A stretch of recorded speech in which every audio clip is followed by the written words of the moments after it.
Hi, everyone. Welcome to another week of Strategy Solutions and Sanity. Today, I am so excited to bring Adriana on. She's got these Adriatic vibes for me ever since I met her. I always think Mediterranean, even though she is not from Greece or anything like that at all. But hi, good morning. Thanks for joining us. Thank you. That is the best introduction I've had ever. Thank you for having me on. This is Yeah. gonna be a lot of fun, I could already tell.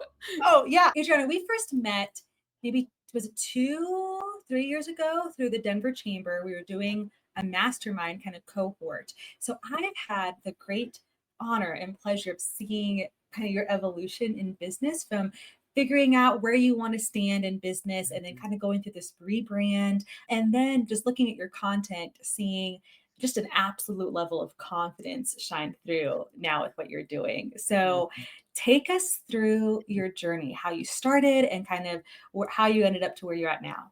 Sure. Oh gosh, that's such a fun question. So I guess I'll say start off by saying like I am not like a business owner by trade. Like I started out my career in healthcare. I'm a nurse. I still keep up my nursing license. I'm an ER nurse. I've dabbled in a lot of different things: ER nursing, neonatal ICU nursing, primary care nursing, leadership. And I got my master's degree in 2019. And I was like, I'm going to be an exec. I'm going to be a hospital exec. And a few years into that leadership journey, I was like, oh, this is not it. I love people, which is what drew me to healthcare. But I realized the Mm, higher I climbed on the ladder, the more lonely it was. But it mm, was really cool to be able to influence change and help people and coach people, and I started keeping track of my favorite parts of my day, and it was always when I had the opportunity to do one-on-ones with employees, and I was like, "Oh, like, this is my favorite setting," and it took me back to nursing. So I kind of when I met you at the Denver Chamber, at that point, I had left my senior manager. It was like a senior manager job. I was overseeing 4 different departments across the state of Colorado, and I was like, I just need to figure something out because I always had the scratch to be an entrepreneur. Like I always knew I mhm, wanted to do something, but I didn't know what. And I found a few clients coaching, and I realized that people needed help with their words, and that was something I was always pretty good at, having tough conversations, but it's evolved, whereas now I have like a leadership coach. I'm certified in executive and leadership coaching, but I found this real like passion for public speaking. And mm. now that is most of what I do, where I put on workshops and I facilitate conversations for companies that are having difficulty connecting through difficult things. So my evolution has been a little bit clunky, like everyone's probably, but that's mine. And Mm. it's still very much growing, but it's been a lot of fun.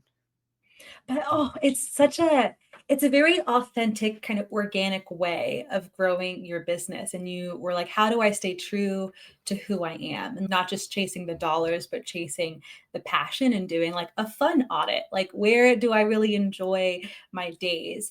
Now, you're still nursing though. You're not just doing the coaching and everything. If we paused on that, I think you got an award for like your Toastmasters, like humor or something, right? Like, what was that? Oh, thank you. That's so kind of you to ask. I did. So I entered a humorous speech contest, and shameless plug for Columbine Communicators. If you're ever in the area, we'd love to have you. You can come for free as many times as you want Mm, before you join. So I'm like, I really need to work on bringing some funny into these workshops because these topics are so heavy. I'm talking about conflict at work and boundary setting. Like these are very difficult mm, conversations to have. And so I entered this competition for funsies, and I ended up winning. And I won something called District for people who are not familiar with Toastmasters, and that is all the state of Colorado and a few surrounding states as well. wow. And it was a humorous speech competition, and it was just a good stretch to be able to incorporate new skills as I present things because it makes it more fun to talk about these things. But thank you for Yeah. asking. Oh, that would make me so nervous, though. I do think I can be funny, and I do try to bring lightheartedness to my work. Like, a lot of times I'm sitting with owners and we're brain dumping, and like they're talking about some heavy stuff, like, and just kind of chaos and problems. And, Mhm. there's ways that we can crack jokes and make it feel like, okay, like this is kind of shitty, but it's going to be okay, and we feel good about it. But if I had to purposefully write a speech that was intended to, like, make people laugh at certain moments, I would be so nervous. How did you feel when you were doing that? Like, were you just like, "Oh, these jokes are coming along naturally," or how did that develop? No, not naturally at all. I don't consider myself a funny person, Okay. so that's why I was like, "I have to do this." But it Mm. really is a lot of trial and error, and I'm very lucky that I found a supportive community with my Toastmasters group because they gave very direct feedback, which I appreciate. They're like, "That was not funny enough." And I was like, "Okay." So, Sure. yeah, a lot of it is just trial and error and figuring out what lands, and I like there's different formulas to humor, and so it's just figuring out what was funny to me, and one thing that I do is if I laugh throughout the day, I have a little note in my phone, I'll make note of it. So I'm like, how can I repurpose the structure of what I just found really funny and incorporate it into, like, writing a speech? And then it's also, like, doing feedback after events too, so if people come up to me afterwards and I heard people say like, "Oh, I really like this." I'm like, "What was the part that resonated most with you?" So it's getting that constant feedback and being open to Mm. critique because it was a very new skill for me as well.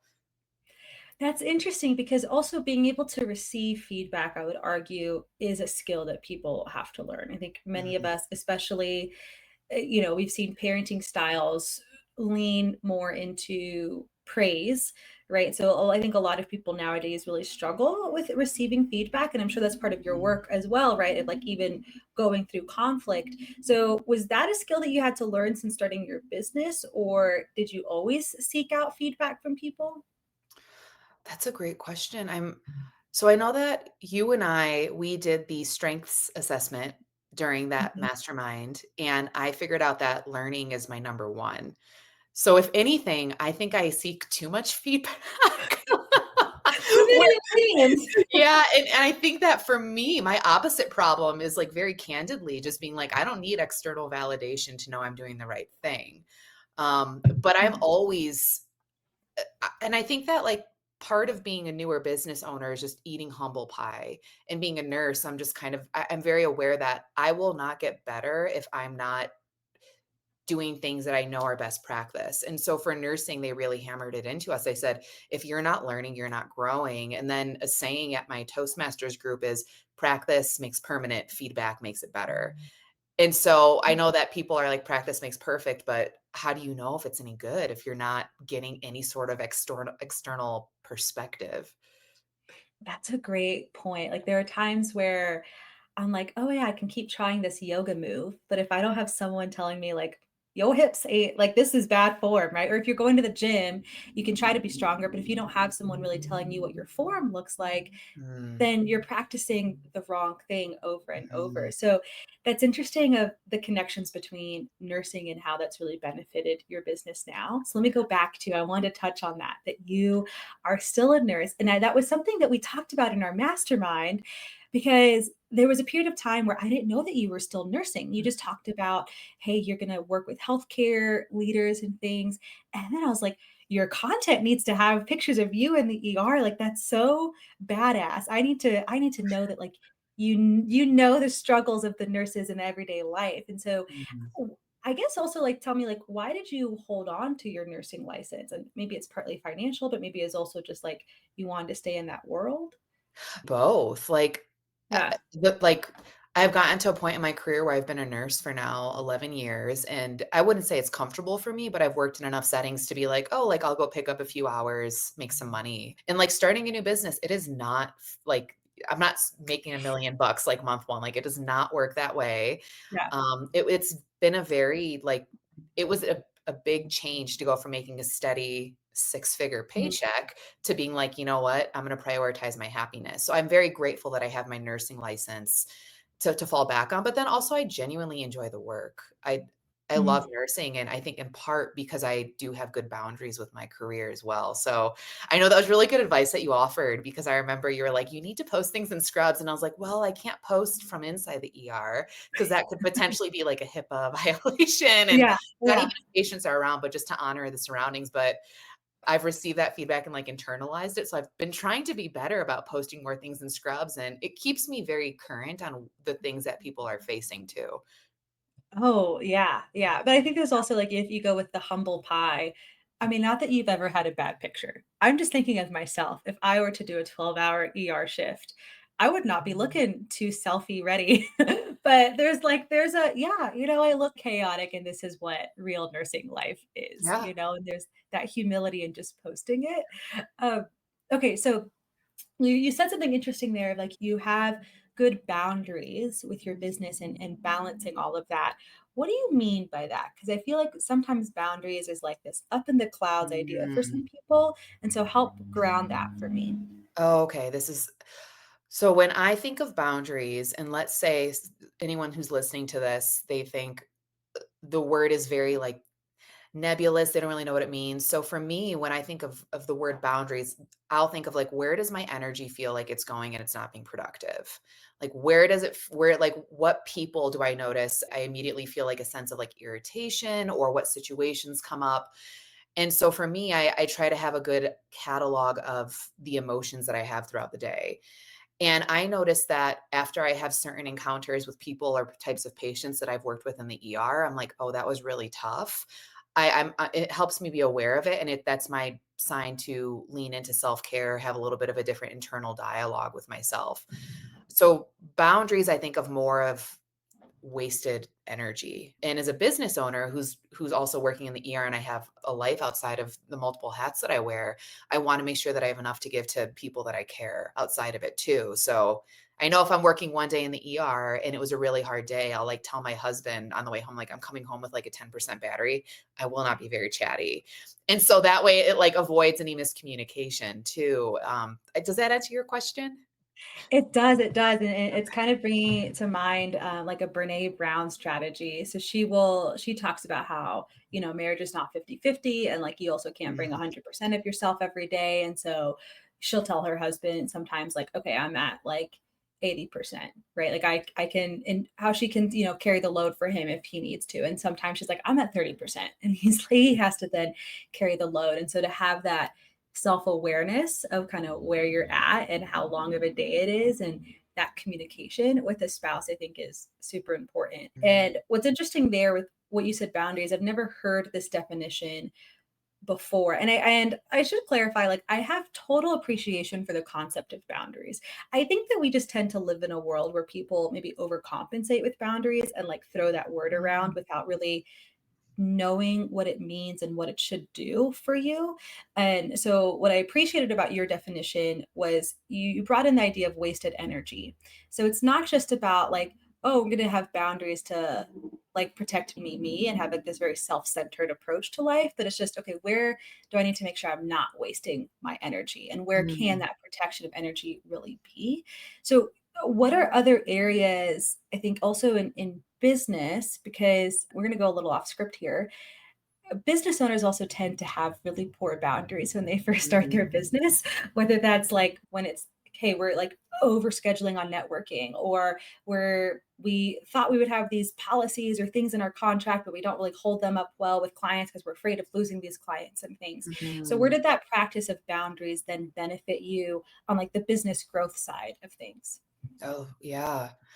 I think also to just like I always throw this out there as well. Anytime the topic of boundaries come up, I really like to clarify my role as a coach, not as like Hmm. a therapist. So a lot of times with coaching, it's forward thinking and actionable. And there's so many different types of workplace boundaries. So many different types. And for me, like the way I've always approached it is helping people understand maybe where they don't want to be spending as much time, energy.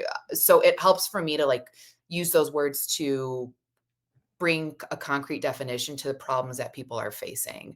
But I just don't want to like misrepresent myself or like what I'm actually able to help people process. So everything is forward thinking and actionable. And with being a business owner, sometimes we get into conversations that are just like that with clients, especially with coaching.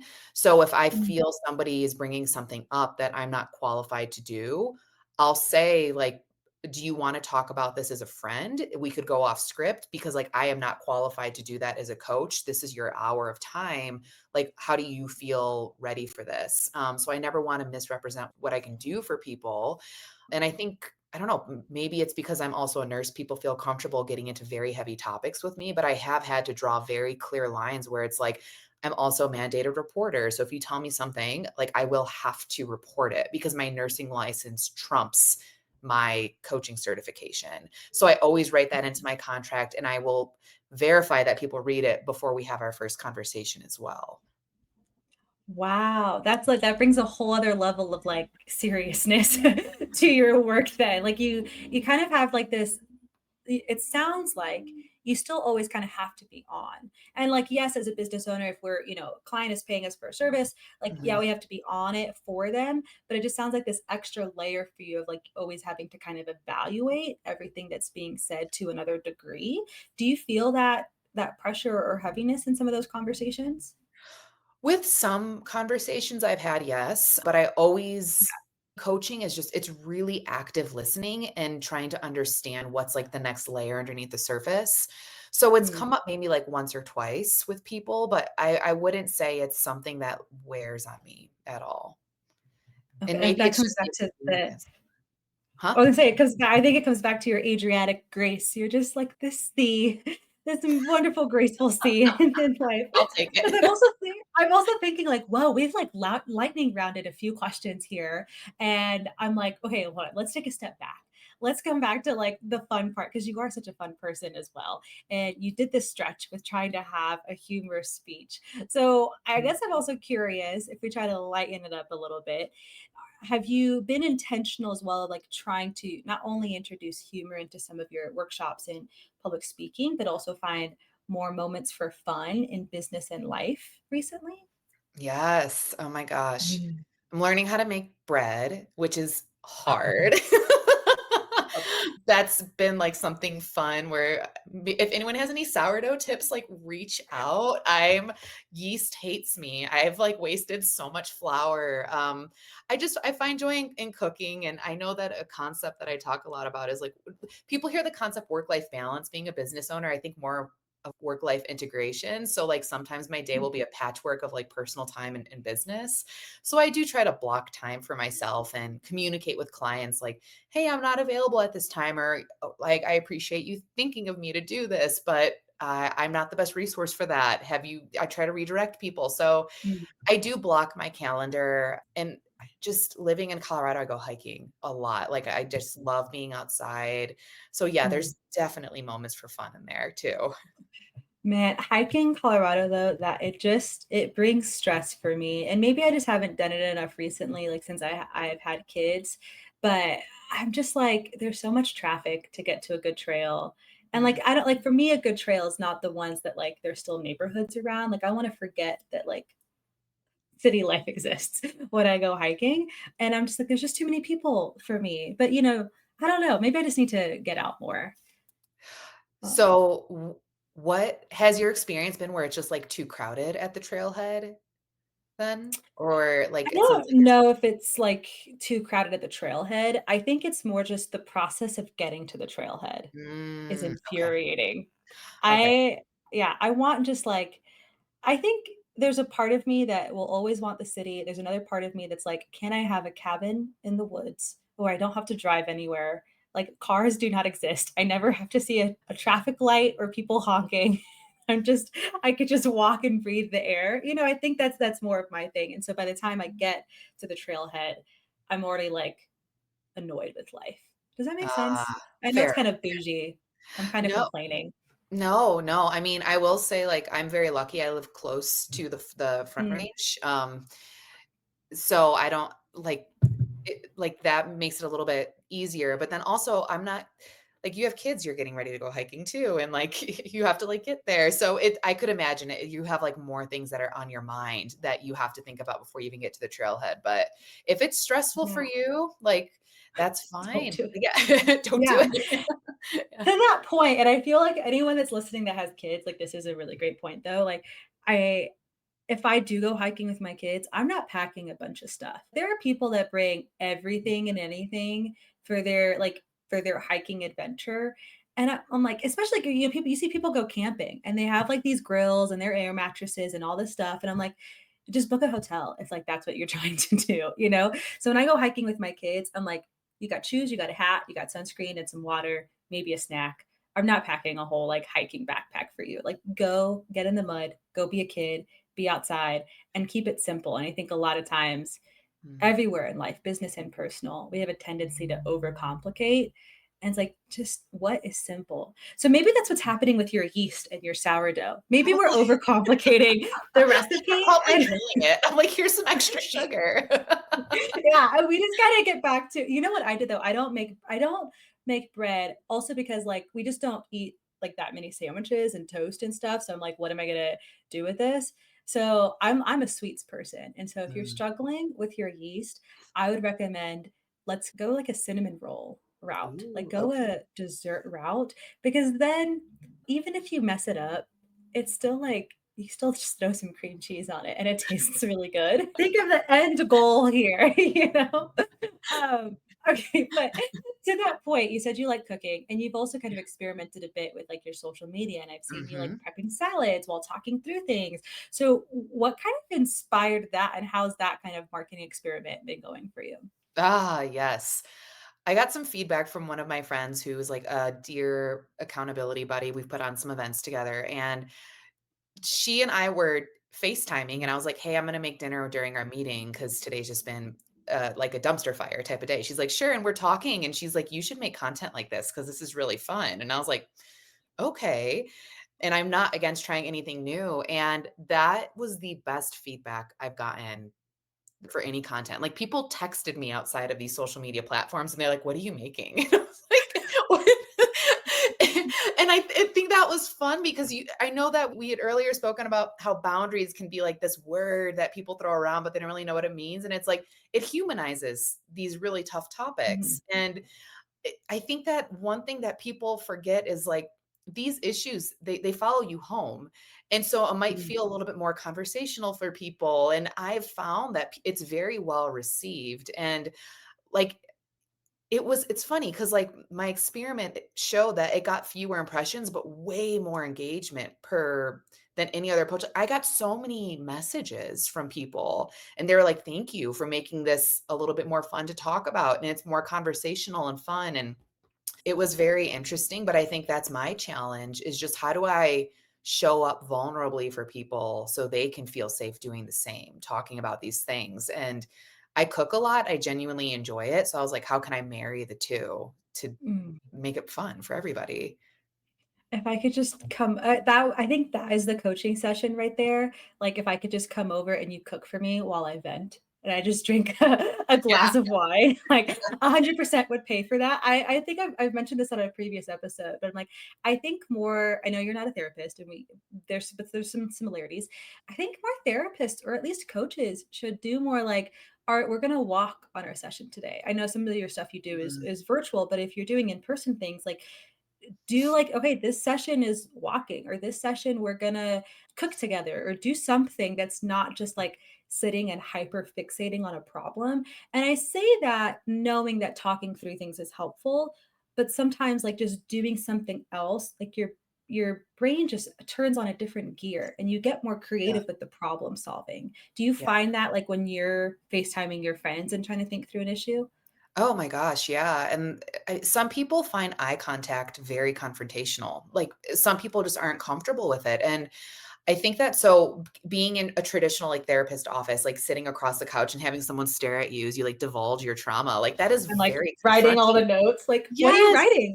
What? Yeah, yeah, like, exactly, and then the same thing for coaching because most of my clients have been across the US, across the world, and so there's no alternate option, but I've found that just varying the way that we interact with each other. So sometimes like we can turn our screens off. It could just be talking. That could be good. And it's funny, I'm actually hoping in the near future to partner with a therapist and put on an Mhm. event in what's that? It's like up in Boulder. It's a really beautiful state park. So we're going to put on an event for first responders, but being out in nature. So it's Mhm. in total alignment with the topic we're talking about now because it does make a difference for people.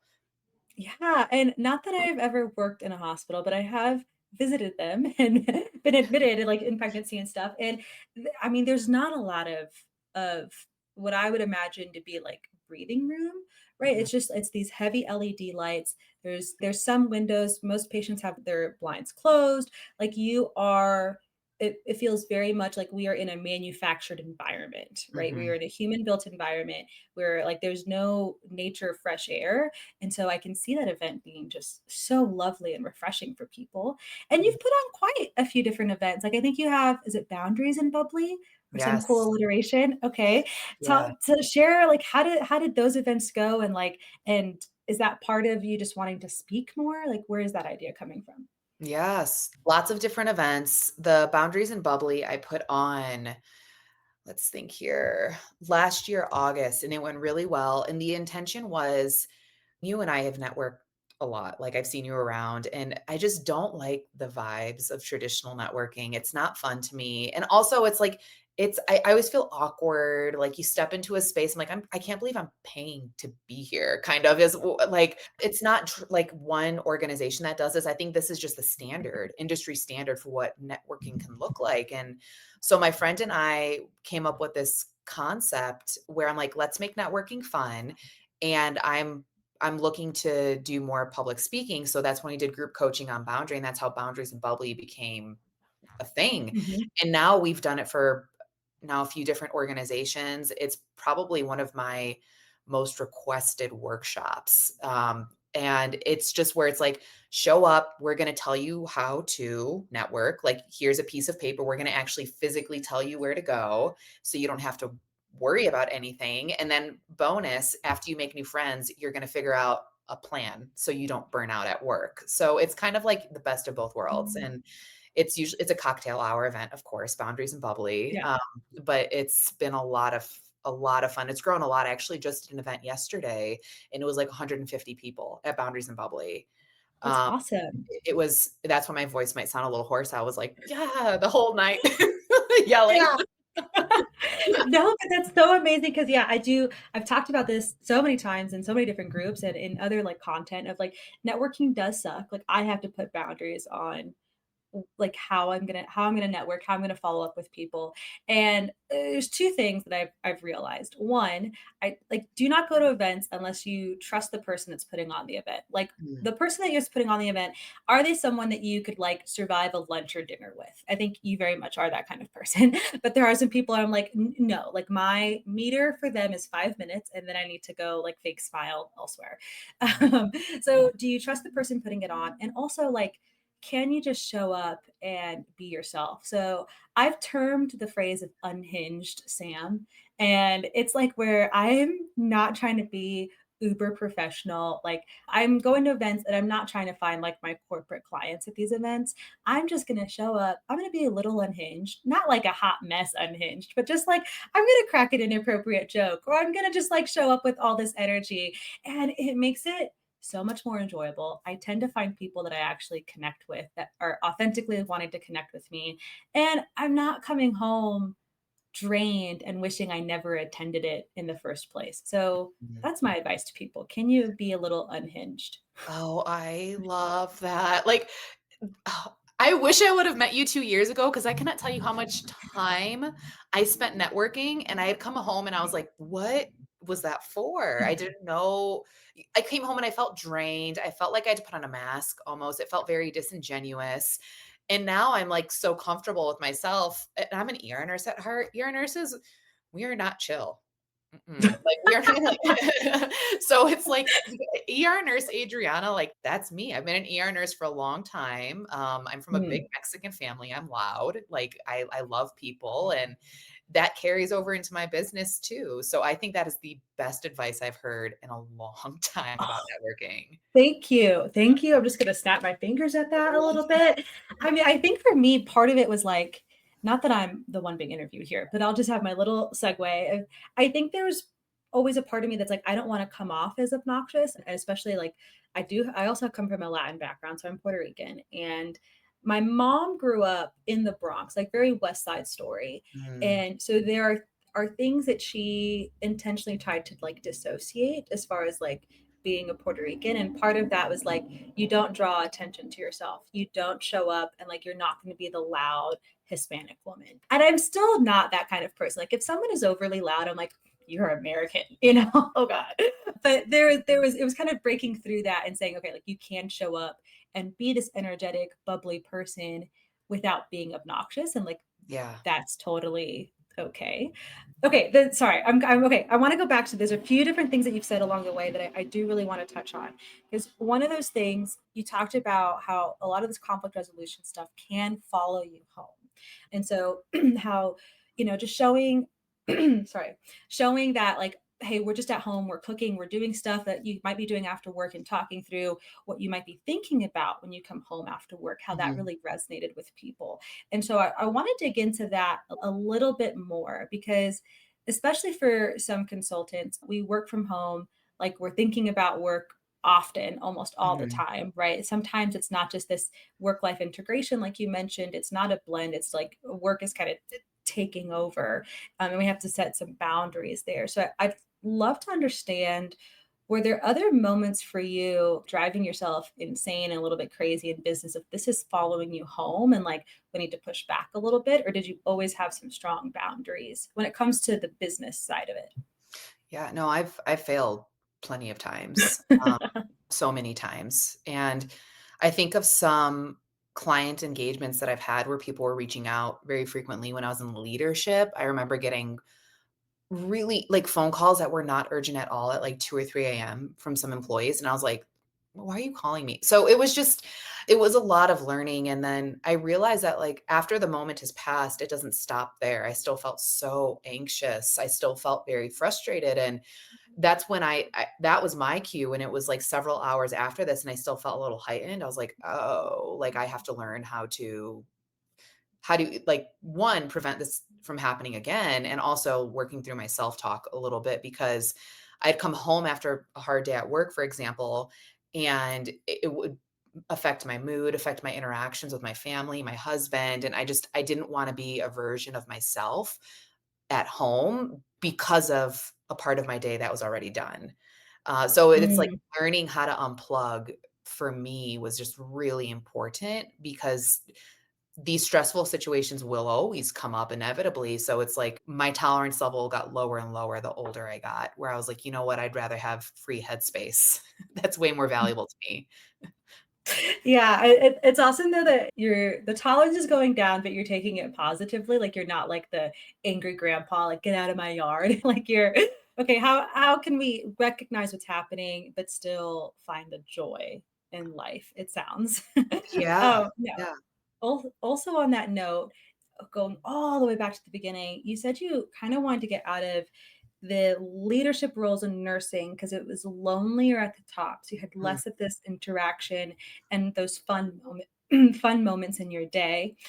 And I'm also curious on how that has translated over to entrepreneurship because especially if like networking sucks sometimes, a lot of times, 90% of the time, unless you're at Boundaries and Bubbly. And a lot of entrepreneurs feel really alone in like all the decisions they have to make as a business owner, and just kind of that isolation there. So how Mhm. does that feel as an owner?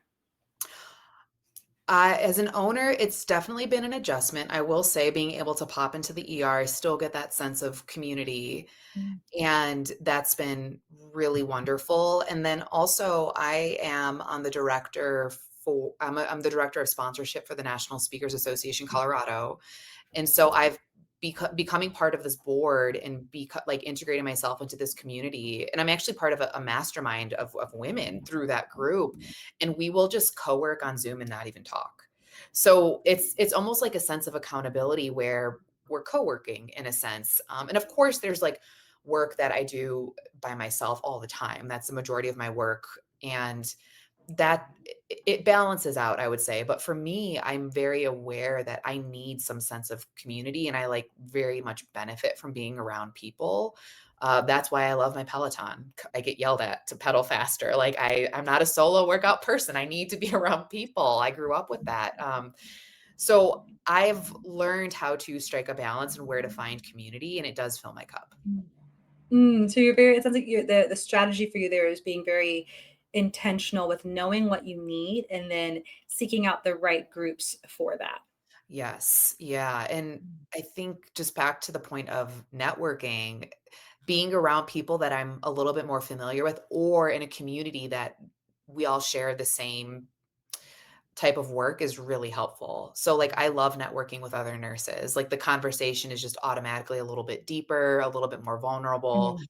I love networking with other nurse managers and nurse leaders just because there's already a shared experiences. The conversation just like by you pass go on the monopoly board. It's just so much faster right away. But to your point, joining the right community, being able to show up your authentic self is really, really helpful for me because I don't feel like I have to, it just flows a little bit better.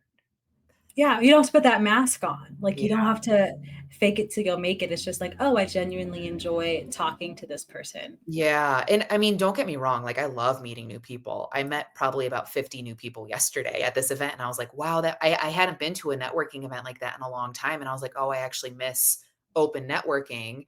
But, but I've also learned how to insert myself into a conversation and, like, care a little bit less because networking, like, communication decorum is kind of out the door. People are just bopping in and out of conversation, so I think it's just a balance of both.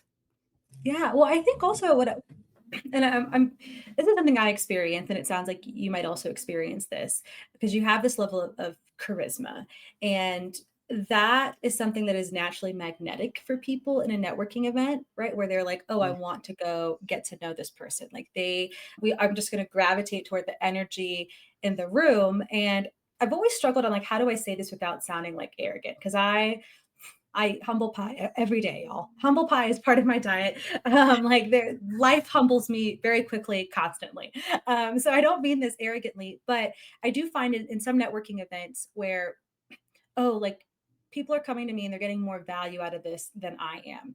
And like I'm not meeting like the best people for me. Like awesome that like everyone likes me, I guess, and like I'm kind of having a good time. But like mhm. where like I still need to kind of sift through the people that I want to meet. And so like, yeah, I do like open networking. I do meeting new people, but it's still like I've got to filter through who I really want to connect with.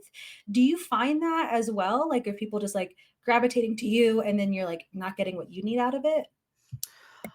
Ooh, that's a tough question. I think with open networking, my definition of what a successful conversation looks like is just a little bit different. I don't go to networking events thinking, "Oh, I'm gonna land a client today." Like, I think I go to it knowing that I'm there to build connections, and if I am in a conversation with someone and it's going really, really well, I'm like, "Oh, this is my cue to potentially connect with them on LinkedIn and have a virtual coffee and maybe just see where things go." Um, but for a long time, I did go to networking events and I was meeting a lot of people and they were fun conversations, but it didn't really amount to anything. So Mhm. maybe that general experience resonates with what I had a lot of last year. Yeah. Well, I also think like general advice for anyone that's still like aggressively networking, like you should not be going to find your clients. Like you are going to find either clients that you're going to build like a really long relationship with and then Mhm, close eventually down the line, or you're going to find those referral partners. mhm, If you're going to actively seek clients, just stop. You'll waste all your energy, right? mhm, Okay, so one other thing that I wanted to touch on, because you mentioned this a few different times of vulnerability, and mm, you can find vulnerability really easily when you're talking to nurses. Like there's that shared common ground experience, but that's also part of some of your content of just trying mhm. to show the vulnerable side of things. That's kind of been like my theme of the year for me this year has just been how do I be more vulnerable? How do I be more slightly unhinged? And I'd love to understand how you found the comfort in that. Because also I'm imagining as an ER nurse, like there's like you said, there's no chill. You've got to be on it. Like you don't show your emotions, you don't show your human side. Like there's shit to do and there's people to save, right? So how did you get comfortable with being vulnerable? It's funny. I get this a lot where people are like, "Wow, you're so confident online." And I was like, "I don't know any other way to be." I like, I don't know.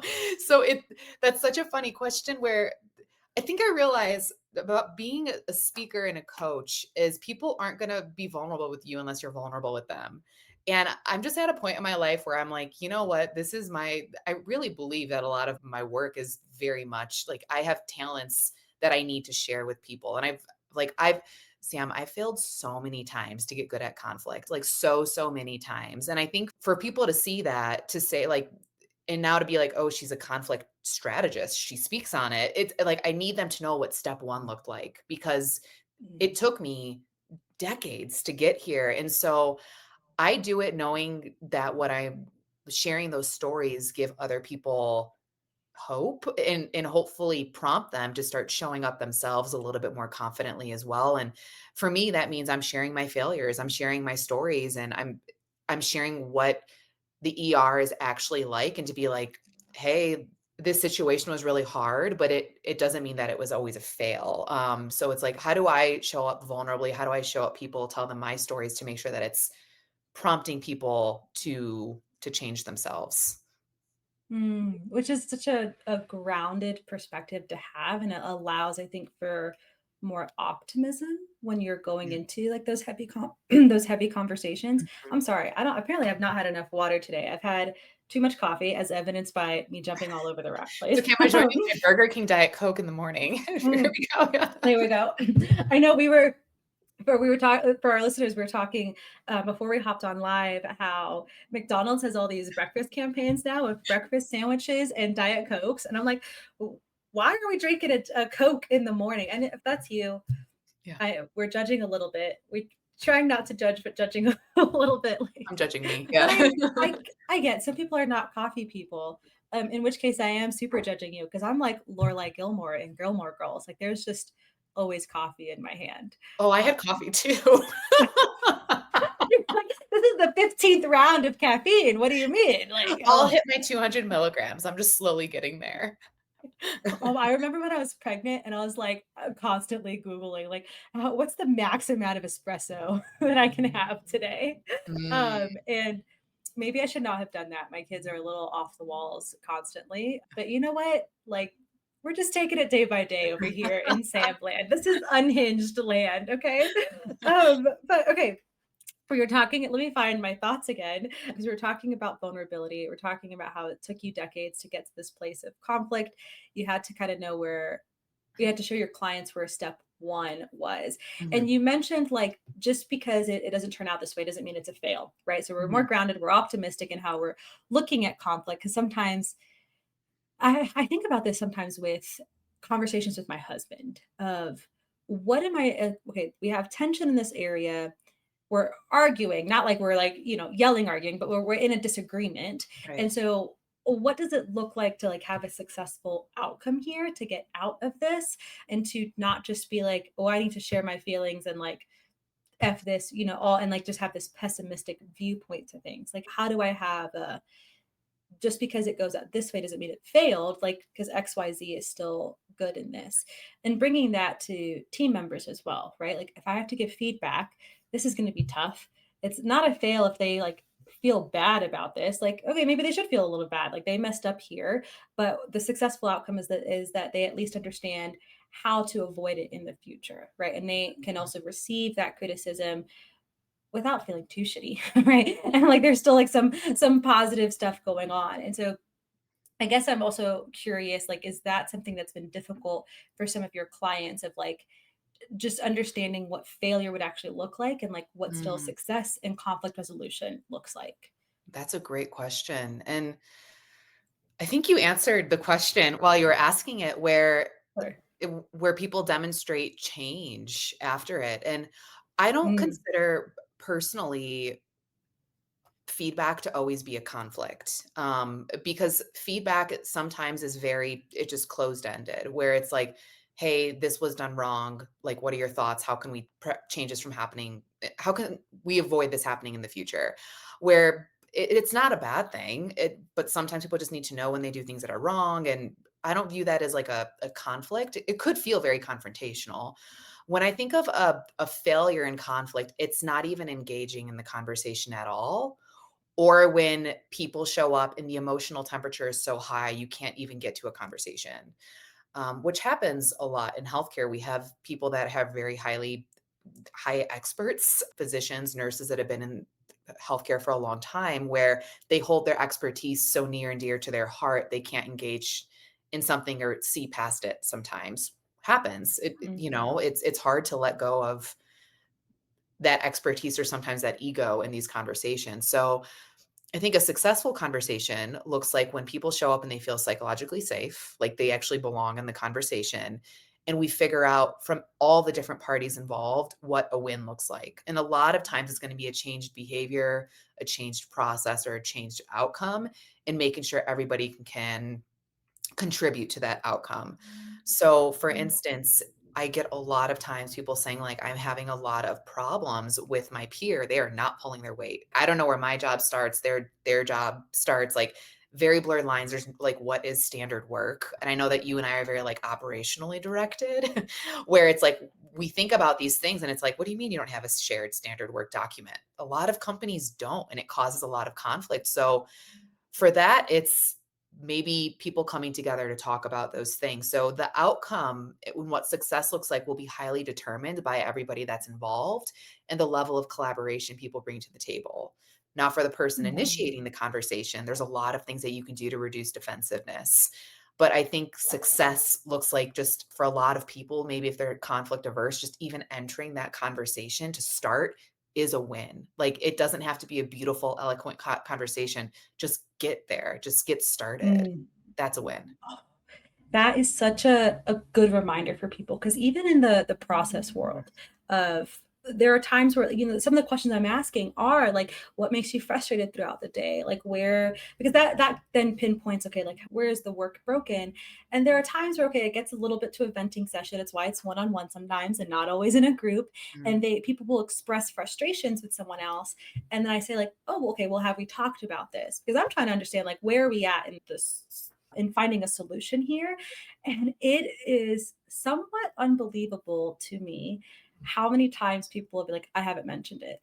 Or mhm, like, we haven't even talked about it. Like, they don't know that I'm frustrated or something. And I'm like, step one, step one is we all need to be on the same page about what is going on and just to initiate that conversation. And sometimes you don't find a solution in that first mhm. conversation. And that's okay, but you've at least like you've started the race. You've crossed the start line. Yeah, yeah. Okay. Go ahead. Sorry, go ahead. Oh, no, I was just gonna I totally agree. It's like, just get to the race. Just it's like in my head, I'm like, "Just Right. get to the gym, Adriana. You'll figure it out when you're there." It's like, like, just go. It's Oh my yeah. gosh. I cannot show up to the gym without a plan though. I respect the metaphor here, but just on a total side, like I need to show up. I think because I'm a very coordinated person, but it's just me and my body. Like if you ask me to dance or cheer, I've got you. But like once something else is introduced, like I don't play volleyball. I don't do like something else is introduced and I feel very uncoordinated. And so especially at the gym, I'm like, I don't know half of these pieces of equipment. And here are all these gym bros. And I'm like, I'm not trying to Mhm, embarrass myself. That's a level of vulnerability. Like the performer in me is like, you can't show up somewhere and like not know what you're doing. So if mhm. I go to the gym, there has to be a plan, or I've had to at least like say, okay, I'm going to use these pieces of equipment and I'm YouTubing. How do you use this before I show up? Um, anyway, I don't know. Do you just show up to the gym like making stuff up sometimes? Oh my god, yeah, and I've hurt myself too. Okay. I like, I'll share. My husband and I, we moved far away from our gym now, so we have a basement gym, so there's really no Mm, excuse to never work out ever. Like, I have a gym get it downstairs. together.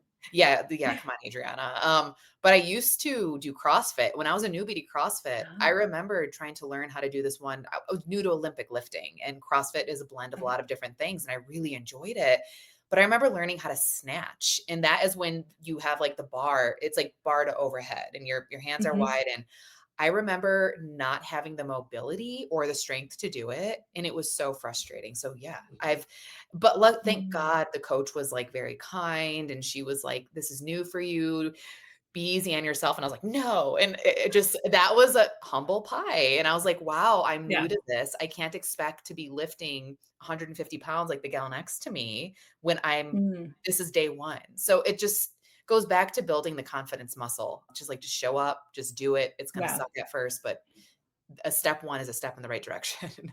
Yeah, well, it goes back to, practice and progress. If at least you had a coach there, like Yeah. this is how to do it, here's the form. But to Hmm. that point of competition, there's an Orange Theory across the street for me. And I did Orange Theory for a little bit. And then I was like, okay, this is not the kind of group class I need because I'll always end up next to someone that's like 6 foot they've been working out forever and I'm trying to run at the same pace as they are. And I'm like, I'm 5'1". There's no way I'm gonna run at the same pace. And then I'm like at the end of the class, I'm like dying, absolutely dying. Like I Mhm. cannot come back. Anyway, okay, we've touched on a lot of different things: vulnerability, being intentional about where you're showing up in business, having having effective boundaries and trying new things, being open to feedback, all those wonderful things. If there was one kind of piece of advice that you wanted to leave people with, whether that's just a mindset shift or it's a just a one simple action they could do, what would that be?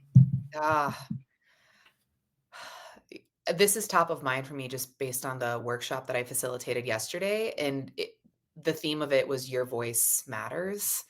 And that would be the piece of advice I have for people where sometimes feel like people feel they're they don't have as much influence as they'd like, or they can't impact change, but if you don't say anything, nothing will happen. And your voice is important and your voice really does matter. So I just really would encourage people to have that internal dialogue to start where they're like, oh, the story I'm telling myself with my voice, it matters. And the way you interact with people is really impactful as well. So I just really want people to give themselves some credit. Like life is hard. Don't be your own worst critic.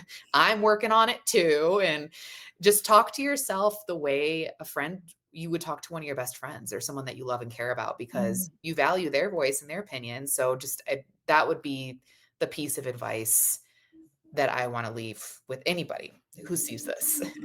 Yeah. Oh, it's such a positive and encouraging note. Thank you so much for sharing your wisdom and your energy and for letting me be a little caffeinated and unhinged in this episode. It has been quite the joy. Thanks. Thank you. This was so much fun chatting with you as always. I appreciate your time.